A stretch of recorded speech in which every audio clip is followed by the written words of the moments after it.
신명기 29장. 이것은 주님께서 호렙에서 이스라엘 자손과 세우신 언약에 덧붙여서 모세에게 명하여 모압 땅에서 이스라엘 자손과 세우신 언약의 말씀이다. 모세가 온 이스라엘을 불러 모으고 그들에게 말하였다. 주님께서 이집트 땅에서 하신 일, 당신들이 지켜보는 가운데 바로와 그 신하들 앞과 그 온 땅에서 하신 모든 일을 당신들은 똑똑히 보았습니다. 당신들은 그 큰 시험과 굉장한 표징과 기적을 당신들의 눈으로 직접 보았습니다. 그러나 바로 오늘까지 주님께서는 당신들에게 깨닫는 마음과 보는 눈과 듣는 귀를 주지 않으셨습니다. 나는 40년 동안 광야에서 너희를 인도하였다. 그래서 너희 몸에 걸친 옷이 헤어지지 않았고 너희 발의 신은 신이 닳지 않았다. 너희는 빵도 먹지 못했고 포도주나 독한 술도 마시지 못했다. 그러나 나는 너희에게 필요한 것을 주어서 내가 바로 주 너희의 하나님임을 너희에게 알리고자 하였다. 이곳에 이르렀을 때에 헤스본 왕 시온과 바산 왕 옥이 우리를 맞아서 싸우러 나왔지만 우리가 그들을 쳐 부수었습니다. 우리는 그들의 땅을 점령하고 그 땅을 르우벤과 갓과 므낫세 반쪽 지파에게 유산으로 주었습니다.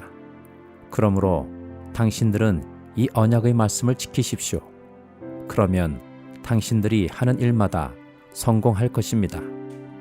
오늘 당신들은 각 지파의 지도자들과 장로들과 관리들을 비롯하여 온 이스라엘 사람 곧 당신들의 어린 아이들과 아내들과 당신들의 진 가운데서 함께 사는 외국 사람과 당신들에게 장작을 패주는 사람과 나아가서는 물을 길어오는 사람에 이르기까지 주 당신들이 하나님 앞에 모두 모였습니다. 당신들은 오늘 여기에 서서 주 당신들이 하나님이 당신들과 세우시는 그 언약에 참여하게 됩니다. 당신들은 그 언약에 들어있는 의무를 지켜야 합니다. 주님께서 당신들에게 약속하시고 당신들의 조상 아브라함과 이삭과 야곱에게 맹세하신 대로 오늘 당신들을 자기의 백성으로 삼으시고 주님께서 몸소 당신들이 하나님이 되시려는 것입니다. 이 언약과 맹세는 주님께서 당신들하고만 세우는 것이 아닙니다. 이 언약은 오늘 주 우리의 하나님 앞에 우리와 함께 서 있는 사람들만이 아니라 오늘 여기 우리와 함께 있지 않은 자손과도 함께 세우는 것입니다. 당신들은 우리가 이집트 땅에서 어떻게 살아왔는지 또 여러 나라를 어떻게 지나왔는지를 기억하십시오.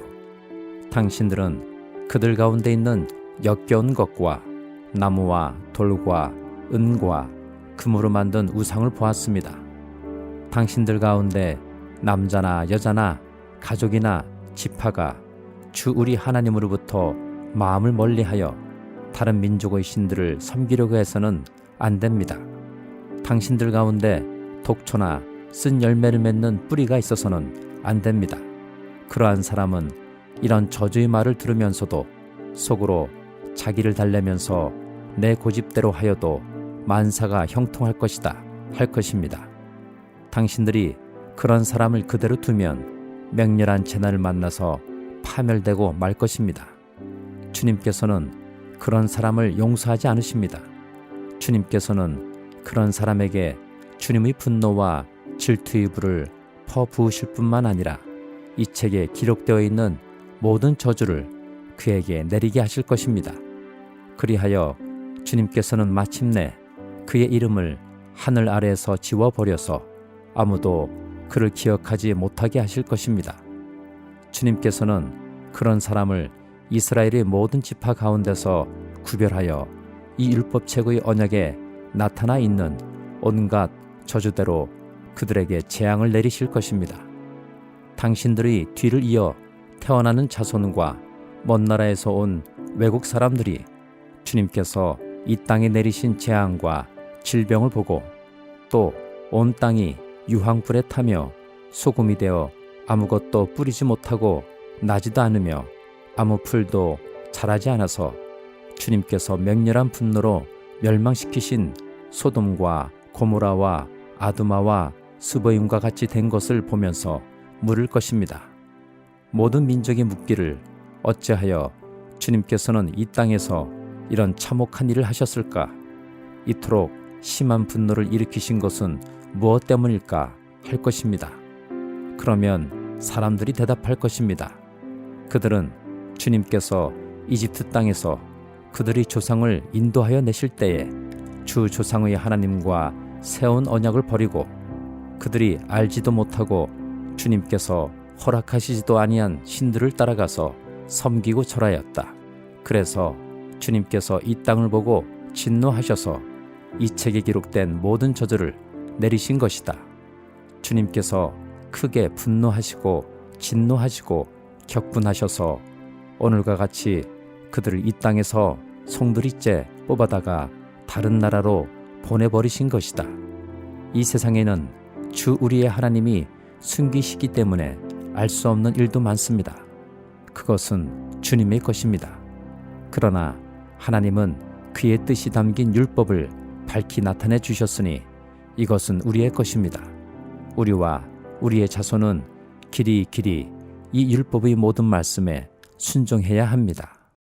시편 119장 49절부터 72절까지 주님의 종에게 하신 말씀을 기억해 주십시오. 주님께서는 말씀으로 내게 희망을 주셨습니다.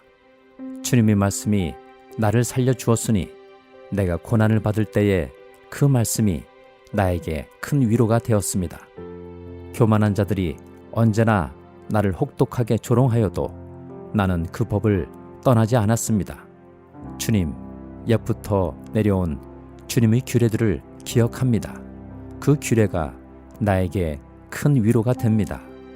악인들이 주님의 율법을 무시하는 것을 볼 때마다 내 마음속에서 분노가 끓어오릅니다. 덧없는 세상살이에서 나그네처럼 사는 동안 주님의 율례가 나의 노래입니다. 주님, 내가 밤에도 주님의 이름을 기억하고 주님의 법을 지킵니다. 주님의 법도를 따라서 사는 삶에서 내 행복을 찾습니다. 주님, 주님은 나의 분깃, 내가 주님의 말씀을 지키겠습니다. 내가 온 마음을 다하여서 주님께 간구하니 주님께서 약속하신 대로 내게 은혜를 베풀어 주십시오. 내가 발걸음을 돌려 주님의 증거를 따라갑니다. 내가 주저하지 않고 서둘러 주님의 계명을 지키겠습니다. 악인들이 나를 줄로 얽어매어도 나는 주님의 법을 잊지 않습니다. 한밤중에라도 주님의 위로운 규례들이 생각나면 뻘떡 일어나서 주님께 감사를 드립니다. 주님을 경외하는 사람이면 누구에게나 나는 친구가 됩니다. 주님의 법도를 지키는 사람이면 누구에게나 나는 친구가 됩니다. 주님, 주님의 인자하심이 온 땅에 가득합니다. 주님의 율례를 나에게 가르쳐 주십시오. 주님, 주님께서 약속하신 대로 주님께서는 주님의 종인 나를 잘 대해 주셨습니다. 내가 주님의 계명을 따르니 올바른 통찰력과 지식을 주십시오. 내가 고난을 당하기 전까지는 잘못된 길을 걸었으나 이제는 주님의 말씀을 지킵니다. 선하신 주님, 너그러우신 주님, 주님의 율례들을 내게 가르쳐 주십시오. 오만한 자들이 거짓으로 내 명예를 훼손하였지만 나는 온 정성을 기울여서 주님의 법도를 지키겠습니다. 그들의 마음은 무뎌 분별력을 잃었으나 나는 주님의 법을 즐거워합니다. 고난을 당한 것이 내게는 오히려 유익하게 되었습니다. 그 고난 때문에 나는 주님의 율례를 배웠습니다. 주님께서 나에게 친히 일러주신 그 법이 천만 금은보다 더 귀합니다. 이사야 56장. 주님께서 말씀하신다. 너희는 공평을 지키며 공의를 행하여라. 나의 구원이 가까이 왔고 나의 의가 곧 나타날 것이다. 공평을 지키고 공의를 철저히 지키는 사람은 복이 있다. 안식일을 지켜서 더럽히지 않는 사람, 그 어떤 악행에도 손을 대지 않는 사람은 복이 있다. 이방 사람이라도 주님께로 온 사람은 주님께서 나를 당신의 백성과는 차별하신다 하고 말하지 못하게 하여라. 고자라도 나는 마른 장작에 지나지 않는다 하고 말하지 못하게 하여라. 이러한 사람들에게 주님께서 이렇게 말씀하신다.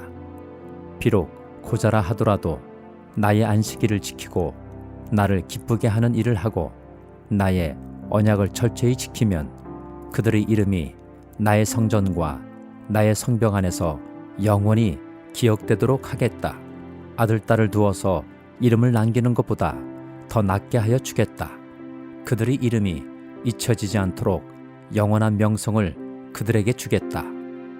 주님을 섬기려고 하는 이방 사람들은 주님의 이름을 사랑하여 주님의 종이 되어라. 안식일을 지켜 더럽히지 않고 나의 언약을 철저히 지키는 이방 사람들은 내가 그들을 나의 거룩한 산으로 인도하여 기도하는 내 집에서 기쁨을 누리게 하겠다. 또한 그들이 내 제단 위에 바친 번제물과 희생제물을 내가 기꺼이 받을 것이니 나의 집은 만민이 모여 기도하는 집이라고 불릴 것이다. 쫓겨난 이스라엘 사람을 모으시는 주 하나님께서 말씀하신다. 내가 이미 나에게로 모아들인 사람들 외에 또 더 모아드리겠다. 들짐승들아, 와서 나의 백성을 잡아먹어라. 숲속의 짐승들아, 와서 나의 백성을 삼켜라. 백성을 지키는 파수꾼이라는 것들은 눈이 멀어서 살피지도 못한다. 지도자가 되어 망을 보라고 하였더니 벙어리 개가 되어서 야수가 와도 짖지도 못한다.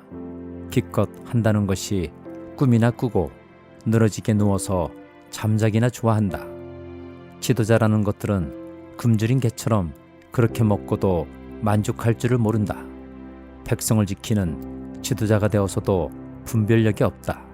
모두들 저 좋을 대로만 하고 저마다 제 배만 채운다. 그 도적들이 입은 살아서 오너라, 우리가 술을 가져올 터이니 독한 것으로 취하도록 마시자. 내일도 오늘처럼 마시자. 아니, 더 실컷 마시자 하는구나. 마태복음 4장. 그 즈음에 예수께서 성령에 이끌려 광야로 가셔서 악마에게 시험을 받으셨다.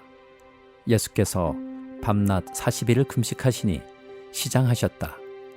그런데 시험하는 자가 와서 예수께 말하였다. 내가 하나님의 아들이거든 이 돌들에게 빵이 되라고 말해보아라. 예수께서 대답하셨다. 성경에 기록하기를 사람이 빵으로만 살 것이 아니라 하나님의 입에서 나오는 모든 말씀으로 살 것이다 하였다. 그때 악마는 예수를 그 거룩한 도성으로 데리고 가서 성전 꼭대기에 세우고 말하였다. 내가 하나님의 아들이거든 여기에서 뛰어내려 보아라. 성경에 기록하기를 하나님이 너를 위하여 자기 천사들에게 명하실 것이다. 그리고 그들이 손으로 너를 떠받쳐서 너의 발이 돌에 부딪히지 않게 할 것이다 하였다. 예수께서 악마에게 말씀하셨다. 또 성경에 기록하기를 주 너의 하나님을 시험하지 말아라 하였다. 또 다시 악마는 예수를 매우 높은 산으로 데리고 가서 세상의 모든 나라와 그 영광을 보여주고 말하였다. 내가 나에게 엎드려서 절을 하면 이 모든 것을 내게 주겠다. 그때에 예수께서 그에게 말씀하셨다. 사탄아, 물러가라. 성경에 기록하기를 주 너의 하나님께 경배하고 그분만을 섬겨라 하였다. 이때에 악마는 떠나가고 천사들이 와서 예수께 시중을 들었다.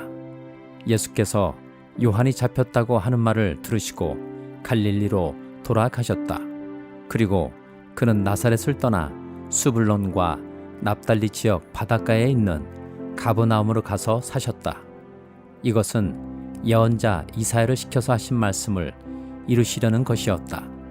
스불론과 납달리 땅, 요단강 건너편 바다로 가는 길목 이방 사람들이 갈릴리, 어둠에 앉아있는 백성이 큰 빛을 보았고 그늘진 죽음의 땅에 앉은 사람들에게 빛이 비추었다. 그때부터 예수께서는 회개하여라, 하늘나라가 가까이 왔다 하고 선포하기 시작하셨다.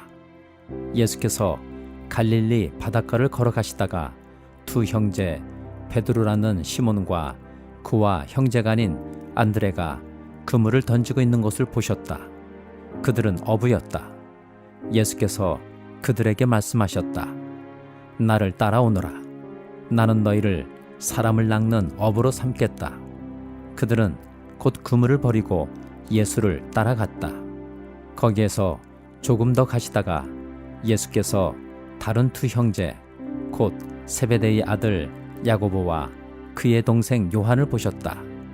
그들은 아버지 세베대와 함께 배에서 그물을 깁고 있었다.